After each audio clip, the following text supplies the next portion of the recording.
Voilà, après, mais oui, on reste concentré quand même. Voilà, on a failli être déconcentré, mais ça peut aller. Bonjour Renaud. Bonjour Joël, bonjour Alix. Bonjour. Alors, première information de cette revue de presse, l'Assemblée nationale a effectué sa rentrée hier. Oui, à ce sujet, le quotidien Le Matin barre à sa une de ce vendredi 2 mars 2021. Le Parlement de la Côte d'Ivoire nouvelle est en marche. En croire le confrère, à l'occasion de cette rentrée parlementaire, le président de l'Assemblée nationale a tenu un discours rassembleur. Amadou Soumaoro a déclaré, selon Le Matin, par-delà nos différentes sensibilités, nous devons aller à la cohésion. Et on reste sur le même sujet, la reprise des activités parlementaires. Le président de l'Assemblée nationale prône la cohésion au sein de l'hémicycle. Je m'engage à être le président de tous les députés. C'est avec ces mots que le patron de la Chambre basse du Parlement ivoirien a invité les députés à avoir une collaboration apaisée et cordiale au cours de cette nouvelle mandature pour laquelle toutes les tendances politiques nationales sont représentées au Parlement. Et concernant justement la participation de l'opposition législative du 6 mars 2021, Amadou Soumaoro, selon l'intelligent d'Abidjan, a indiqué qu'il était heureux qu'elle ait saisi la main tendue du président de la République.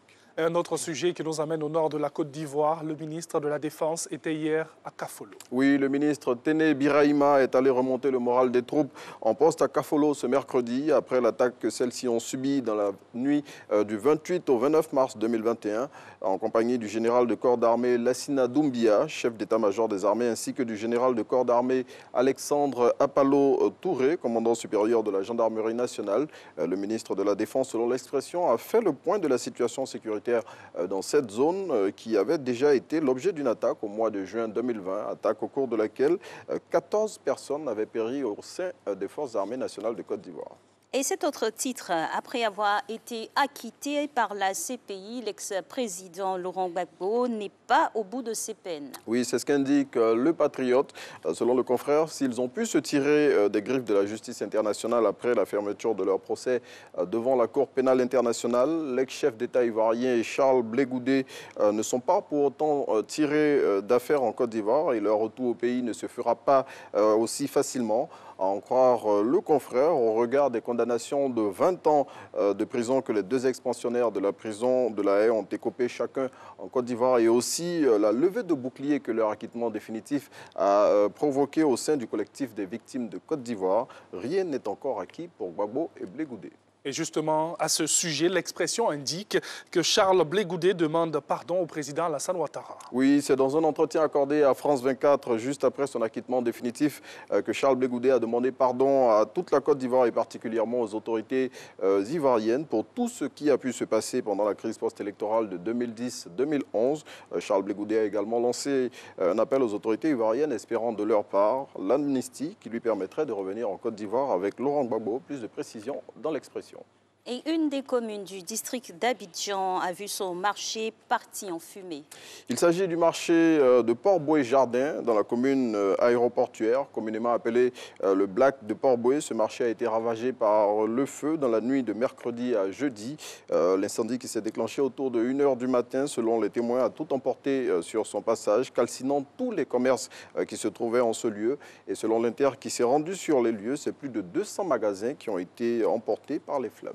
Une note plus gaie, eh bien, tous les ingrédients sont réunis pour que la fête de Pâques de cette année soit une réussite totale. En tout cas, l'un des ingrédients principaux de cette fête ne risque pas de manquer sur le marché. Il s'agit du vin dont plus de 40 000 bouteilles sont en route pour Abidjan. Et ces millésimes qui proviennent de la France arrivent spécialement pour la fête de Pâques.